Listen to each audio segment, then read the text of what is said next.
Estamos de vuelta en AM Noticias. Nos da muchísimo gusto que nos acompañe el doctor Francisco Márquez. Él es infectólogo, un especialista que desde hace pues ya 4 años, al menos mucho lo conocimos, doctor, cuando empezó la pandemia de COVID y la información que usted nos compartía, ya el lejano 2020, podemos decir ahora. ¿Cómo está, doctor? Buenos días. Muy bien, muchísimas gracias por la invitación. Pues aquí estamos. Saludos al público. Con el gusto de saludarlo, doctor. Además de un tema bastante interesante, a nivel nacional se ha confirmado un repunte de casos de COVID-19 y con ello también creo que nosotros como ciudadanos o dentro de nuestra familia hemos bajado un poco la guardia.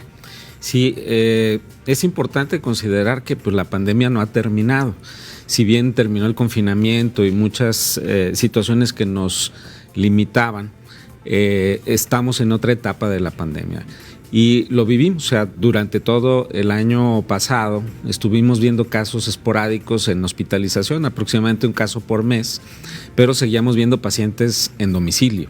O sea, el COVID se siguió viviendo en muchas familias, pero ya no con casos graves y los pacientes podían estar en su casa sin complicaciones. Y recientemente pues estamos viendo un incremento en las hospitalizaciones, de estar viendo 1 por mes, estamos viendo 1 por semana prácticamente, y más casos de COVID en domicilio, ¿verdad? También. ¿Lo están viendo en todas las edades, en grupos particulares? ¿Es gente que ya se había vacunado, no se había vacunado? ¿Qué podemos hacer para evitar llegar a esos casos? Sí, siguen siendo el comportamiento muy parecido al del 2020-21. Okay. Los mayores de edad, personas con enfermedades crónico-degenerativas son los que se están enfermando más, sí, y que se están hospitalizando, pacientes trasplantados o pacientes que tienen alguna enfermedad oncológica. Y obviamente las personas que tienen más movilidad, entre los 25 y los 35 años también son los que se están infectando más, pero esos están en domicilio, ¿verdad? Esos no se hospitalizan. Ahora, ¿cuáles son las características? Porque hay muchos virus, ahora lo decíamos en el ambiente, si la influenza, si el COVID, si el virus sincicial respiratorio. Y al final, pues uno a veces no tiene ni la menor idea de lo que pudiera estar padeciendo. ¿Cómo identificar, por ejemplo, cada uno de estos? En aspecto va a ser muy difícil que nosotros podamos diferenciar, porque se pueden comportar igual dolor de cabeza, fiebre, malestar general, secreción respiratoria. Es aquí donde la necesidad de las pruebas es importante.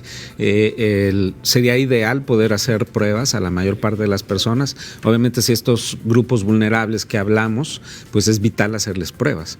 ¿Por qué? Porque para influenza hay un tratamiento, para COVID hay un tratamiento que se puede conseguir en los hospitales de la Secretaría de Salud, y para sincicial respiratorio todavía no tenemos un tratamiento específico. Y hay otros virus respiratorios, adenovirus, ¿verdad?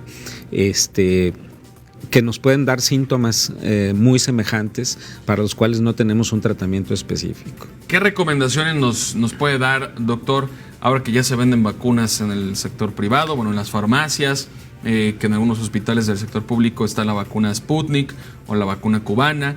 ¿Recomienda usted que se vacunen? Y si sí, ¿quiénes se deben vacunar y con cuál vacuna? Sí, lo que ha modificado la pandemia en el mundo ha sido la vacunación, okay, sin duda. Entonces, el tener acceso a una vacuna actualizada pues sería lo ideal.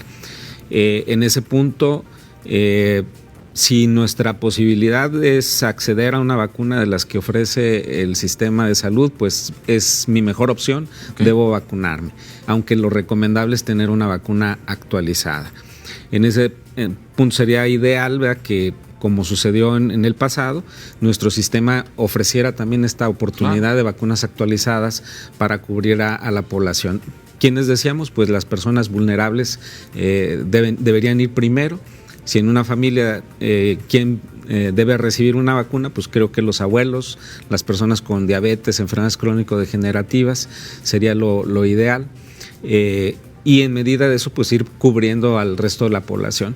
No se puede comparar, obviamente, también ahorita la fuerza en la importación de vacunas que puede tener la iniciativa privada a los acuerdos que se pueden tener entre gobiernos y sistemas, donde veíamos que se importaban millones de vacunas para distribuir en el país. Entonces también en ese punto vamos a ir un poco más lentos que en el pasado. Quedan muchas dudas de si nos tenemos que vacunar cada año, si son 2 dosis, si los que ya están vacunados, durante cuánto tiempo pudiéramos estar, si tiene que ser la misma marca de la primera vacuna. ¿Cómo va a estar esto de la vacunación del COVID-19 para las personas que nos ven? Esa parte es muy, muy interesante porque hasta el momento quienes han continuado en la actualización de las vacunas han sido dos grupos, Pfizer y Moderna.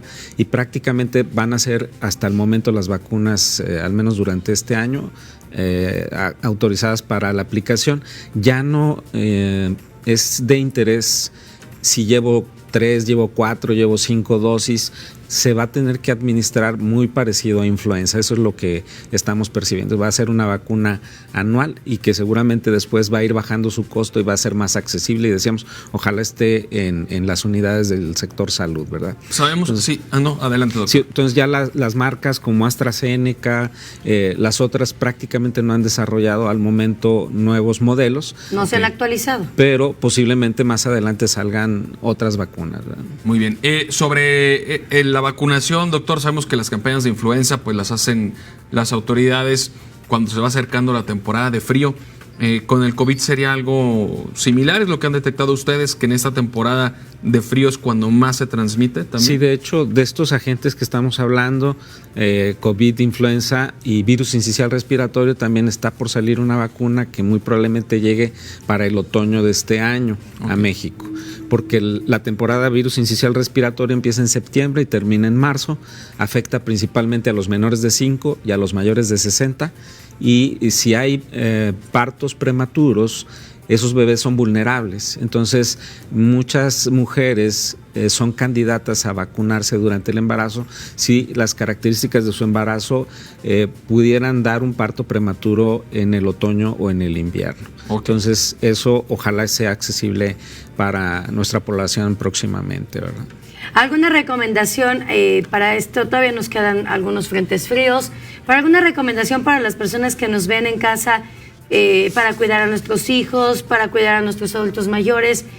Me queda claro que ya no es el momento en el cual hay que utilizar los guantes y hay que desinfectar absolutamente todo, pero creo que por lo menos unas acciones que podamos hacer para evitar nosotros contagiarnos. Sí, sigue siendo la recomendación. Si tenemos síntomas respiratorios, pues no acudir a lugares públicos, reuniones familiares, eso sería lo ideal, ¿verdad? Si tengo catarro y fiebre sobre todo, no debo acudir a un lugar público. Si por vital necesidad tengo que acudir, pues tengo que acudir con un cubrebocas. El cubrebocas es algo que llegó para quedarse y debemos seguirlo empleando. Si voy a un lugar cerrado donde hay mucha concurrencia, también lo deseable es que vaya con cubrebocas en esta etapa invernal. Mucho más si tengo características de ser un paciente vulnerable.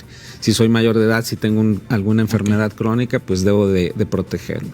Viajar, idealmente, si vamos en una cabina cerrada de un autobús, un avión, deberíamos ir con cubrebocas. En México hemos bajado mucho la guardia y particularmente en Aguascalientes lo hemos hecho.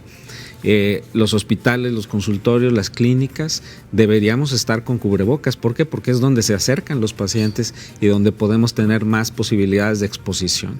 Entonces, estas situaciones son importantes y lo debemos de considerar. Doctor, pues muchas gracias por acompañarnos. Ojalá podamos seguir en comunicación porque habrá muchos comentarios de la gente y seguiremos pues en contacto buscando la opinión de expertos como usted. Muchas gracias. No, gracias a ustedes por la invitación. Es el doctor Francisco Márquez.